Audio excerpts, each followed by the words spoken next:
মিম TV দেখে। Mim watches TV. Samira একটি বই পড়ে। Samira reads a book.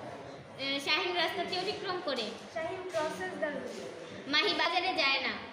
Mahi does not go to market. Mahi কি বাজারে যায়? Does Mahi go to market? Mahi কেন বাজারে যায়? Where does Mahi go to market? Sanjida ভাত রান্না করতেছে। Shanjida is cooking rice. Samira ভাত খাইতেছে। Samira is eating rice. Mim football খেলতেছে। Mim is playing football. Mim কি ফুটবল খেলতেছে? Is Mim playing football? Mim football খেলতেছে না। Mim is not playing football. Lisa স্কুলে আসতেছে। Lisa is coming to school. Hamida হাঁটতেছে। Hamida is walking. লিমা লিখতেছে। Lima is writing. লিমা লিখতেছে না। Lima is not writing. মিম ভাত রান্না করেছে। Mim has cooked rice. মিম কি ভাত রান্না করেছে?